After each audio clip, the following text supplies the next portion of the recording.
I've got so much to be thankful for. Highly Relatable is a podcast about sobriety, healing, travel, reinvention, relationships, and the messy middle of becoming who you really are. Hosted by Brittany Vermeer, this show is honest, funny, unfiltered, and rooted in real life. Some episodes are solo story times and reflections, while others feature guests sharing relatable conversations about growth, identity, change, and what it actually looks like to rebuild your life. If you've ever felt stuck, overwhelmed, in between, or ready for more, this is your place. Hi guys, welcome back to the next episode of Highly Relatable. Today I am beyond thrilled to have one of my dear friends, Amethyst, here with me. Amethyst and I have known each other for probably 15-ish plus years. And I'm excited to have her on to talk a little bit about her own sobriety journey and what it looks like in comparison to mine. I know that we've talked a little bit about mine in depth in the first couple episodes. And so I just wanted to have somebody near and dear to my heart talk about their experience and what it looks like to work a program and the steps. And so I just want to thank you for being brave and coming on. This is out of her wheelhouse for sure. Yep. Well, thanks for having me. Out of your comfort zone, but I'm glad you're here. So before we jump into sobriety, Amethyst and I, like I said, have known each other for, I think it's probably been 17 years. I would say. We met because of a relationship that didn't last, but ours lasted the test of time. We've been shooting trap together for 10 years. Yep, played volleyball. Volleyball out at the Grove back in the day. Lots of pictures. You know, everything that we could during those times. You know, in between serves and sets, we'd run off to the sideline and grab our cocktails. Yep. Yeah, have a little bit of fun. But, you know, looking back at us back then, what do you think about us sitting here right now having this conversation? I never would have imagined it in a million years. Just because we were both, 100 miles an hour, full tilt. All the time. Let's drink. And, younger Brittany and younger Amethyst, it's weird to think that we were in our 20s. Yeah. We're in our 40s. I know. And, what would younger Brittany and younger Amethyst even believe that this is where we are? No. No. No. I mean, I think that we were living our best lives, or what we thought were our best lives. And I don't know, and I'll let you share this part of your journey, but even back then, I don't think that it was necessarily a problem yet for me. Yeah. I think it was getting on the cusp of where it was building and building and building to where it was gonna become a problem. And, back then, I mean, how did you feel about where you were at with your drinking? I was alcohol. Yeah. Like, it was a part of my identity. Yep. I didn't see any issues with it. You just drank. That's what we did. Yep. And very naive, obviously, looking back, but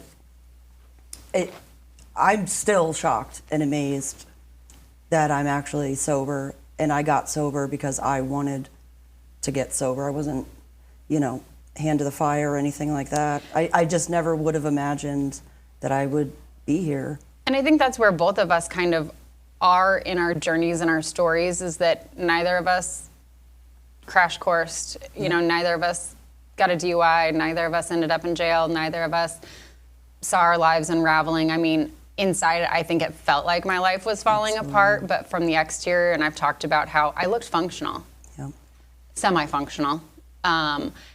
And so I think you and I had very different experiences with alcohol. I was more chaotic. I was an emotional drunk. What started out as fun ended up in tears or anger. And I think you were much more functional. I never even thought you had a problem. Nobody did. Everyone was like, I didn't even think you drank that much. And I hid it a lot. And how hard was it for you to hide that? It was difficult. Just being drunk all the time and being conscious and aware and trying to act accordingly so that nobody could tell. Yeah. And I'm a very honest person, but I definitely knew there was a problem when the things I lied about solely was how much I was drinking, when I was drinking, if I had drank. So if you're wondering, was she drunk? Yes. Yes, I was. Most likely, yes. But I was high functioning, and I guess I was able to hide it well, and therefore I was like, I'm completely in control. I don't have a problem. You know, everybody else has the problem. I just drank because that's just what I do. And so I had this on here a little bit later, but did you ever compare yourself to anybody else? Like you're like, I'm not that bad. Yep, absolutely. So as much as I'm drinking, I'm still functioning better. I mean, hell, you probably looked at me sometimes and was like, well, I'm not as bad as Brittany over there freaking throwing a shit fit. No, I wouldn't say I looked at you like at least I'm not her, but I appreciated that it took focus off of me for a minute. Yep. You know, but I would compare my drinking to somebody who, oh, well, they lost their job. Well, I haven't. They lost their home or their husband or their children didn't speak to them. I didn't have that problem. Yeah. So I'm just, you know, I kept on keeping on. So basically. for me, I think people in my life saw me struggle to some degree. Did you hide how much you were struggling? Like, do you feel like people knew? I mean, because like I said, I didn't know. Yeah. I think, you know, you and I had talked a little bit at times about, you know, our drinking, but did you feel like you were hiding it well enough? Like nobody really understood or knew, or did you feel like? Well, I completely self-isolated towards the end there, especially after COVID. I just kept with it. Yeah. You weren't going to see me at the bars. Yep. You weren't going to see me inviting anybody to go out to dinner or really accepting an invitation to go out to dinner. Yeah. I really kept to myself. I was trapped in my own downward spiral. And when I would go out into the world, I would try to make sure that I was as put together as possible so that nobody would know. Yep, I presented somebody who was very together or somebody who had their shit together. And inside I was just dying. And, you know, you and I found recovery in, you know, different circumstances. You know, I think we were both hiding our drinking from people. I think we were keeping it a secret, and that took a lot of energy to keep it a secret. Alcohol was taking up a lot of mental space too. For sure. I mean, you were saying you were self-isolating, you were staying at home. I mean, that takes a mental toll on you as well. I follow somebody, and I know you're not my big social media gal, but Tiffany Jenkins, Juggling the Jenkins is her name, and I think she's been sober for 13 years. And she got to a place even after recovery where it was like agoraphobia. She didn't want to leave the house. Yeah. And in my recovery, I've found that it's easier to want to stay home than be out.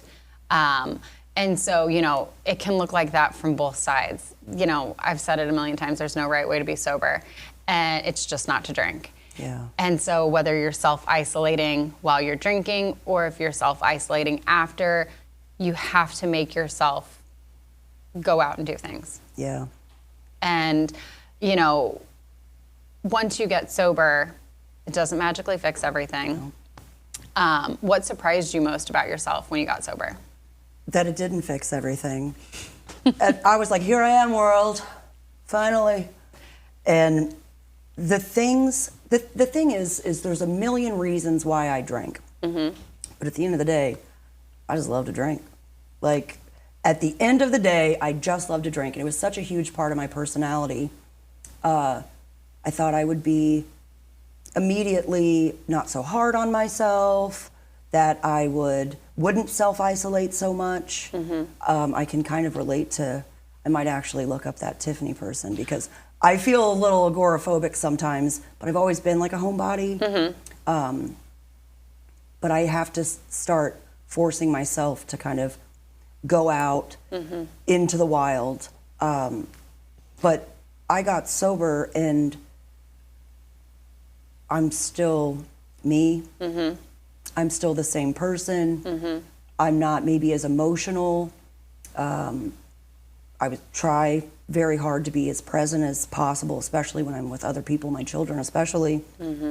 But any of the things that would upset me or bother me, that I would drink over, but I was always just drinking. Those things didn't go away. Yeah. So I'm very grateful that the way that I got sober was I made the choice to work a 12-step program. And let's jump into that. So, like I've said before, I haven't worked a program. I made a contract with myself that every day I'm going to get up and I'm going to be better than the Brittany before. And you took that first step and you went into a meeting. And I have taken friends to meetings because, if that's where somebody's going to feel more comfortable, I am all for that. And I think that the program really works. Yeah. And they say it works if you work it. It works if you work it. And so, not to get, too much into, what it really is, but what can you tell us about a 12-step program that somebody may not know? And what did it look like when you first went in? So I didn't think it was going to work for me, but I had a friend who had gotten sober and had just gotten out of rehab, and I called him to check in, and he didn't answer.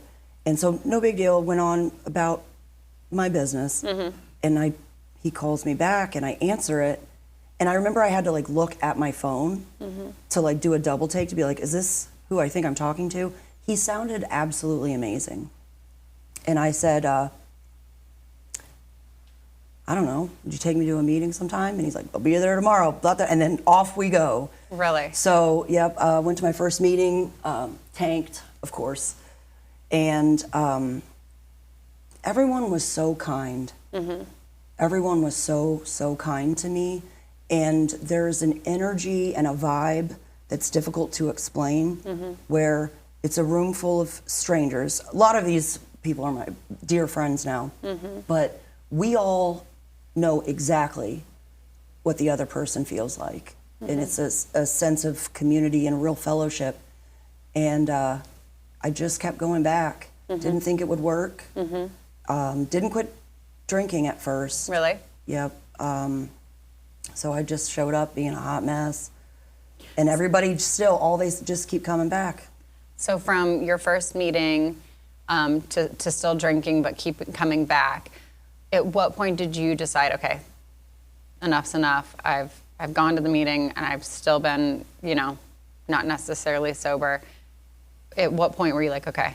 So I tried short lengths of sobriety, definitely cutting back because I was afraid that I was going to have to go to rehab because the physical side effects were noticeable and difficult. And everyone always was like, well, do you have a sponsor? I was like, I'm coming in here to learn how to drink like a normal person. Don't you worry about me. Yeah. But when I realized that I couldn't do it on my own, and the type of person that I am, if I tell you I'm going to do something, I'm going to do it. You're going to do it. So I decided to get a sponsor, and the first thing she said to me was, try not to drink today. And I was like, what? And so I tried not to drink that day, and I didn't, and I haven't drank since. Wow. And so that day was July 9th. July 9th, 2022. So I was out in New Jersey this last week, and I was talking to my sister. My sister knows Amethyst very well, played volleyball with us. She's seen our shenanigans. And I told her that I was going to have you on the pod to talk about it and how your 4-year anniversary was coming up. And I told her the date, and she said, that was the day Erica and I got married. I said, well, I was shit-faced that day. And I said, and one of my best friends was getting sober that day. I said, that's amazing. And Janelle goes, well, now we have something to celebrate together. Absolutely. She's like, it's our 4-year wedding anniversary. So Awesome. I love that. I love that. But, we also talked about the darkness that kind of comes with addiction or substance abuse or and fighting those demons is really, really, really hard. And you get in a dark headspace sometimes. And I feel like I talked a little bit about my darkness, and the very last night that I ever drank was very dark, and I had thought about what my life would be like, or I guess I thought would my life be like if I wasn't here anymore, but it wouldn't be my life, it would be everybody else's life. Did you ever get to a point where you felt like that? Oh, absolutely. Because I didn't know, it's not necessarily that I wanted to die, but I knew I couldn't continue on the way I was going. A lot of self-abuse, which doesn't make a lot of sense. I'm so fortunate. I have a very loving and supportive family. I had an amazing childhood, great support system always. But the way I started beating myself up, like, I should do this, I could have, oh my gosh. Oh, it was exhausting. And then trying to control how much I was drinking, that became a second full-time job in itself. So I would be at work, hungover. Thinking about when you get off work. When I get off, first it would be like, oh my God, I'm not drinking today. We're done. Yep. And then lunchtime, I would, get some crackers in me. Feel a little bit. And then I'd be like, all right, 5 o'clock, 5 o'clock, 5 o'clock, 5 o'clock. And the second I walked in my door, it's double fisting, we're off to the races until I passed out at night. So I talked about it, that my drinking sometimes looked like, it started out as I was a draft beer girl, whatever. I would drink canned beer, whatever. And then it progressively got a little bit heavier. I started drinking full bottles of wine by myself. I was honest with my family this last weekend. I was buying a handle of Tito's during the pandemic a week. Yeah. Girl, you got to get that bag wine.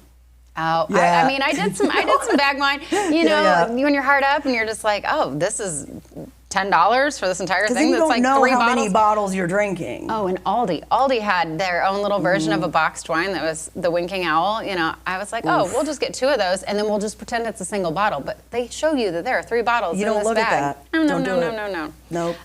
Did you feel that your progression ever changed, or because I feel like we were like Coors Light or Keystone Light girls back in the day. I love a cold beer, and I mean, still to this day, yum. But did you ever get into anything harder? Yeah. So I went on keto because I don't know how to do anything that isn't an extreme. Like, I don't know, like eat healthy like a normal person. No, we're not going to do that. We're going to go on keto. We're going to have 3 pieces of bacon for lunch, and we're going to lose all this weight, and then we're going to drink our dinner. And beer has a lot of carbs, so I would drink seltzers. And then I learned that if I, just had some rum with some like Coke Zero, like that would do the trick. And then it got to the point where it was like that much rum and like that much Coke Zero. And I'd be like, how did this happen? As I'm like shit-faced and slurring, but trying to keep myself together. And you talked about like thinking about your drinking was a full-time job. Hiding the drinking is a full-time job. It absolutely was.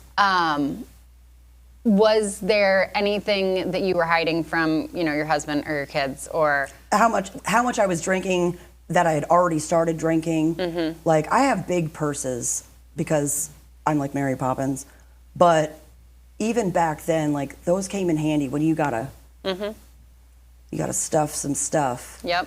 I would take cans of seltzers and hide them in the garage, and I would drink them piss warm. Oh, it didn't matter.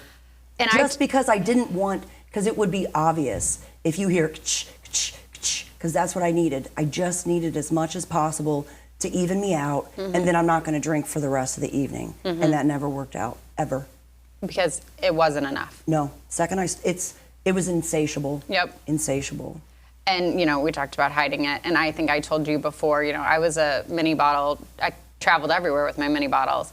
And if I don't know why I didn't do that more instead of trying to, anyway. Well, it's because I was a chaotic drunk and I had to, have my little pieces everywhere. But, we had talked about this one night after Trap when I was talking to her, trying to get her to come on here, and I'm glad she did. But I traveled. I went everywhere. And if I was going to have anxiety about something, it was like, well, we'll just dump one of these in whatever I was drinking. It didn't matter. Nobody can tell. No. And people could tell with me. Yeah. But it was like, I was trying my hardest to hide it. And it got to the point where I couldn't hide it anymore. Yeah. And so, with all of that, we've talked about, our hiding and things. And we started touching on sobriety doesn't fix everything. No. And I think one of the biggest misconceptions is that getting sober fixes things. But it doesn't magically fix everything. What work for you still had to be done after you got sober? It's daily. Still work. It's still work, and that's the thing. And I feel that that's why the a 12-step type program works for me. Having a spiritual guide or a sponsor, somebody to take me through those steps, and I work these steps, daily. Daily prayer and meditation is very important. When we are wrong, we promptly admit it. We review our day, do a 10th step at night just to review our actions, what we could have done better, thinking of ourselves less often. So there's a structure to it that's super helpful. It's to me, it's like a guide. These are directions for, if you just follow these directions, I can navigate my way into having a healthy relationship with myself. And it leaves room for error, not when it comes to drinking, but reviewing your day, Character defects, where you can be better. And a 12-step program doesn't mean that you have to be perfect. Nope. And I think that some people are scared of, meetings and programs because it's like, okay, well, if I can't do it, I fail. And then off to the races we go. Progress, not perfection. Okay, I was going to ask you, like when you go in, if somebody new was to come into a meeting and they've seen you here on my pod and they're like, Amethyst, can I go to a meeting with you? Absolutely. You would be open to that. Absolutely. And so getting somebody there is also the first step. It is. It's scary, and I understand. I understand completely. But a misconception is that, once you get there, you have to be perfect and you have to. And so you don't even have to stay. And that's the thing. You're not committing to anything. Come in, sit down. It's not for everyone. It's just, it happens to be what has worked for me. And, God willing, I'll have 4 years coming up here pretty soon. But I do try very, very much to live in the day because thinking outside of that, which is not guaranteed to us, it's unnecessary and it can be overwhelming. So stay in the day and don't feel like you have to meet certain criteria, because that was a big thing. I thought I had to hit some rock bottom or burn my life to the ground before I would qualify. And I go in these rooms and I'm like, I don't know if I've suffered enough yet. Well, I'm not going to go back out and try. To suffer that bad. No, I'm good. Thank you. And I think that's, and you and I have talked about this very candidly, like where, I was like, it says that you're powerless over alcohol. And I feel like I'm not powerless to anything. And you were like, Brittany, they're not saying that. They're not saying that you're a powerless individual. And I think and you and I talked about it, and hell, I'll go to a meeting with you just because I want to sit there and listen. And, yes, I've taken people, and I think when I did that, I was more focused on them. And honestly, one time when I took somebody, I was still drinking. I did it to be a support system for them because I know people in recovery. You don't have a problem. At the time, I didn't. But I was always more focused on, okay, I need to be here to support them. This isn't about me, like my drinking isn't here. And so, I think going and listening, and even as I've been sober for over a year now, if somebody was to come to either of us, I would go and sit. And it doesn't mean that I've got it all figured out or that you've got it all figured out for somebody else. And you're not committing to anything. You go once and don't ever go back again. That's fine. It's just knowing that there's other resources available. It's hard. There's these negative ideas associated with certain things like that, about what addiction is, about what an alcoholic looks like, about what recovery looks like. There's so many different forms of recovery, but there are a lot of amazing resources that are available here in Quincy. And, if you're feeling lost, it's worth trying all of it because you never know what's going to work for you. And again, like, you don't have to sign up for anything or commit to anything. This isn't a and I'm not trying to $9.99 a month. You're committed. And I'm not trying another subscription service, Lord. And I'm not trying to convince anybody of anything. I'm just sharing what's worked for me. And if that can help one person, that's amazing. That's exactly why I feel so excited every week coming in here to do this. And I told you this before, that it's like, I've had people reach out. So when my last episode dropped, I got a phone call from somebody I haven't talked to since I went to QU, to college. And he shared with me that he's been in inpatient and outpatient rehabs for the last couple years, and that he's so proud to hear that he moved out of Quincy, and he's like so proud to hear that somebody from our town is talking so candidly about this. And that's why I need people like you to come on and talk so candidly, because there are misconceptions, there are stereotypes, and in this town, I think I'll never have fun again. Yeah, and Have a it's blast. Yeah. oh my God, I mean, you and I can shoot the shit for hours, and that's why when we were talking about coming on here, I was like, okay, well, we really only have 30 to 45 minutes, but you and I could probably do 3 parts to this. But with the 12-step program, I think that a lot of people are nervous about some of the steps and what that actually means. Yes. And so I saw this quote from Matthew McConaughey talking about a 12-step program and the making amends. And he said, apologies don't erase patterns. Saying I'm sorry means I'm sorry and I'm going to fix this. I'm going to fix my behavior. And I think some people are worried that maybe they can't do that. Yeah. Can they? Can you? They absolutely can. So I will say that just because you start working, and this is why it's important to get a spiritual advisor or a sponsor, because you don't want to just quit drinking and then going around. I'm better. Guys, I'm better. Let me tell you, remember that time? Like, I am sorry. Yeah. Don't do it. It's a process. It's a progression. And the most important is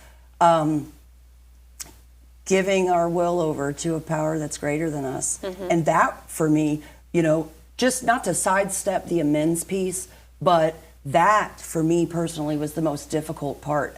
I have a stereotype in my head of what God looks like, and it's organized religion, which I'm not. And I was going to say, you've never been. I'm not a churchgoer. I'm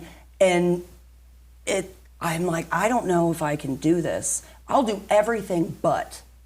And you learn that it's not necessarily God. It's not. It's a higher power. You have to change the way that you think. If you're a type of person who thinks, well, everything happens for a reason, right there, that's a power greater than yourself. Right there. Stop. You don't have to, and you don't have to use the word God. I've started to use God more and more. It's just happened for me naturally, which I find to be more beautiful. Yeah. Because I'm not forcing something. You're growing still as a person, and you're evolving, and you're finding something new. Yes, definitely. But having a good relationship with a power that's greater than yourself, for me, I try to keep it simple, because I can be very controlling. Like, okay, well, we need to do that, and we're going to do this, and if this person would just, and no. Let's calm down. The only thing I can control are my actions and my reactions. And that's it. And You've always been one step ahead, so this is probably... Oh, sorry. No, been so hard for you. So... No, I'm saying as a person, you're always like, okay, here are my T's, they're crossed, my I's are dotted. And it's like, pump the brakes, lady. Yeah. So I've been learning to pump the brakes. Not great. I'm still coming in hot, parallel parking. But this has slowed you down a little bit. For sure. I'm not as reactive as I used to be, or offended. That's because we're not drinking, too. For sure. But everything, I'd be like, well, what's that supposed to mean? Or if somebody didn't like me, defensive. It's disgusting. I would try so hard to make them like me. And it's like, who cares? If you don't like me, that's fine. I mean, if people don't like you, though, there is probably something wrong. Oh, no, girl, please. But, I'm a lot. And I'm still a lot. And I thought I would calm down. If I quit drinking, I'll be chill. That's not who you are, though. It's not. And accepting that of myself, that those are some of the things that I thought I would be maybe calmer, and I wouldn't say the F word so much, and I'd be a lady. Girl, I ain't no lady. When the fuck are we ever going to be ladies? Stop. I ain't no lady. You were so worried about cussing. And this is the guest that I was talking about. She was nervous, but you are who you are, and I love you for that. And I'm working on being comfortable in my own skin. It's gotten a lot better, but that's hard. It is hard. That's very hard when you take away alcohol. Yeah. Because that numbed and masked so much, and you could just... And another thing that's really important, because I beat myself up for far too long, I compared my recovery to somebody else's. Don't do that. You're doing the best that you can. And things have changed and ebbed and flowed for me so much over the last 4 years that I've got to stop and, this too shall pass. Whatever this feeling that I'm feeling, I'm not going to feel this way forever. Yeah. And when you're drinking, it feels like an eternity. And it's just pausing and knowing that as long as I'm trying my best, that's all that matters, really. Do you have a favorite step or something that, like, if one person came to you and was like, I'm nervous, like, tell me about it, and you were like, this is it, like, this, do you have a favorite, or do you have a combination of favorites, or? Without going into it too much, because it does, oh my gosh, it makes me exceptionally emotional. It's the 9th step promises. And even before I got that far, there's so much truth in it. So I highly recommend, if anyone's interested, just Google 9th step promises. Okay. That to me, it sums up everything. And no matter how long I've been sober, it gives me hope. It gives me hope. And so, that's what I would say to anyone. Step 9, let's all... the 9th step promises. Yep. So when I share this, when it's out, I'm probably going to put that as the caption, is the 9th step. That'd be wonderful. So, well, I know that we've gone a lot of places, and I've got several different cards here that we can still talk about. But we touched on our families a little bit, and we both have been in long-term relationships. You've been married for a long time. I've been in a relationship for a long time. What challenges being in a relationship with somebody who still drinks? I don't think your husband or my partner ever have had a problem like we have. Right. And I think that they've dealt with our shenanigans for a long time. Yeah. So it's kind of like now we just have to give them a little bit of grace. Oh, for sure. But that's tough when your capacity is like here the with world that nonsense. revolves around me, right? This relationship revolves around me, right? Yeah. So, and he's been incredibly supportive. He went out of town for work and came back, and I was like, I quit drinking. And then... Oh, he was gone when you did this? Yes. So, surprise. I didn't even realize that. So, because again, none of this was planned. I just went and I kept going. Yeah. So, first of all, we are our own people. Shame on me for being like, so we're done here. And he's like, wait, what? He's been exceptionally supportive, always has been, with his drinking, but he still does drink. He's his own person. He goes and does his things, and I do the very, very best that I can to be supportive of that, because I recognize that it's not him, it's me. And I am very envious and very jealous, and I don't understand somebody who can have a beer or half of a beer. That's wasteful. It's wasteful. Then why are you even drinking? So that concept to me is foreign, where to a lot of people who aren't alcoholic, they'll say to me, well, just don't drink so much. They don't understand. So we have to give those people their grace. And also, none of what I'm doing is about anybody else but me. Yep. And so I've got to learn to live life on life's terms. And my husband has always been so incredibly supportive of me. Even when I was drinking, he'd tuck me in, took care of me. Yeah. He should be able to live his life, not have to worry about me. Yep. And I think that there is a sense of relief for them to know that, like, we're not the disasters, or they don't have to tuck you in, or and also I've seen in my situation that his drinking has tapered off because I'm not the one pushing it. Oh yeah, I'm like, we're drinking, right? I know, Yeah. and it's like, okay, well, we finished that bottle of wine. Are you ready for a White Russian? Are you ready for, more? And it was always me. And so I noticed that, like, okay, damn, I was a pusher. Like, Yeah. Oh, same. Because it made It's me like if feel. you had a problem, it was because of me.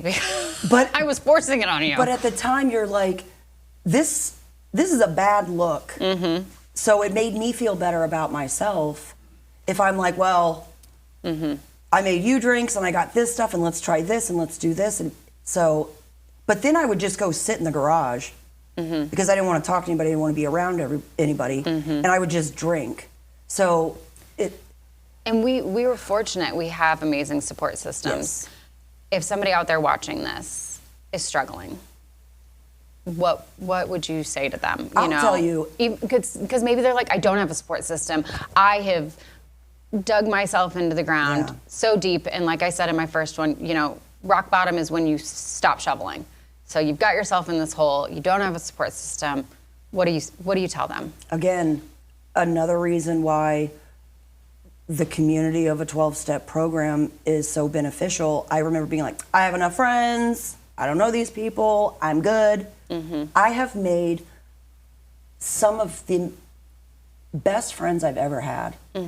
Different walks of life, different ages. We're all over the place, but there's this common bond that unites us, and the support that is there for you is beyond anything you could ever imagine. And everyone in those rooms, and they'll say this a lot, and I love it, is that the people in those rooms want more for you than they will ever want from you. Yep.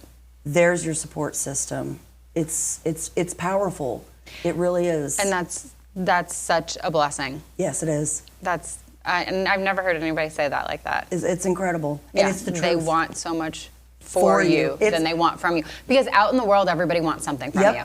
Everybody. I mean, hell, even me selfishly asking you to come on here, I wanted something for this podcast, but really I wanted it for the community. I wanted it for We people could be that are a little scared. selfish, but yeah. I wanted it for people who are scared to take that next step. Right. You're celebrating 4 years. Oh, thank you. Congratulations. July 9th. Congratulations. Not July yet. 9th. All I have is today. I know. But I am so proud of you. Thank you. And as somebody who got sober and knowing that you did it, and I'm like, you are the toughest. I didn't ever know that you had a problem. And knowing that you could do it gave me the courage to know that I could do it. And even though we were on separate journeys at different times, our lives are still so intertwined and we have so much to discuss. And I love we get to talk about every this now. Tuesday at Trap, afterwards, we'll talk about a thought or an idea that we had or where we're at. Cracking a bubbly. Yes. Yeah. Oh my gosh. I've got my 7-Up Zeros and I'm like, we don't even, nobody hangs out after Trap anymore. We all No. used to sit around a cooler and that was it. But now you and I will stand at the side of our car for 25 minutes, getting eaten up by bugs. But Talking about positive things. Yes. How fun is that? I know, and it's amazing. And so I love you, and I am so proud of you. I appreciate you doing this. Thank you for having me. We can come back and do more series and more segments. And I should have probably prepped you better for this, but if somebody is viewing this and they want to go to a meeting or they want help, what's the best way for them to start that? Do we just find I mean, without again being too specific, because that's an important piece. Google. I don't know if people have phone books 12 anymore. steps. Yeah. And 12-step there's programs. a lot of resources here in Yes, town. there are a lot of resources. Several different times, several different locations. I think a lot of churches even have guide. And I know that even like Blessing, they have a group that meets that is completely different than a 12-step program. And I believe the Crossing as well. Yes. They have a women's-led group that is completely different than a 12-step program. So there's a lot of resources, and so taking that first step and just being interested or reaching out to me. Yeah, and then you can just reaching out, get me the information, and then we'll take her from there. Yes. So I appreciate it. I know this is a completely different spin on what I've kind of been talking about, and I wanted this episode more than anything. And I know that you were scared, and I know that you were nervous, and I know this is not, Yeah. your scene. I just want to be told her, respectful. pretend these cameras aren't even here. It's Yeah. just you and me outside a trap. But I love you. I love you. And I'm proud of you. Thank you. And I appreciate you doing this. And if there are people that are watching this and are struggling, you're not alone. Nope. We've both been where you are. There's hope. There's hope. Yep. And it's one day at a time. Yep. And there is life after alcohol. Oh, there is. It's Yes, we talked a lot of heavy things. Fun times ahead. But yes, and it is hard, but you get there. Yeah. And especially with supportive people in your corner. And if you feel like you don't have supportive people in your corner, we will be those people for you. So thank you for joining us. I look forward to our next Tuesday night chat and when this comes out, and then we'll sit there and you and I will be like, oh God, I wish I wouldn't have said that. I wish I would have said that. Hey, next time let's talk about this. Yeah, for sure. We'll prep it for Good times. the I look next forward to round. it. But, so this is Highly Relatable. I'm Brit. Thanks for being here. I've got so much to be thankful for. Look, I got a roof. Thanks for being here. Life is weird, healing is messy, and none of us are doing it perfectly, which is exactly why this space exists. If this episode resonated with you, make sure to follow the show. Share it with someone who might need to hear it too. Check us out on our socials at highlyrelatable.com, Highly Relatable on Facebook, Highly Relatable Travel on Facebook and Instagram, or just reach out to me, Brittany at highlyrelatable.com. See you next time. Stay highly relatable. I've got so much to be thankful for.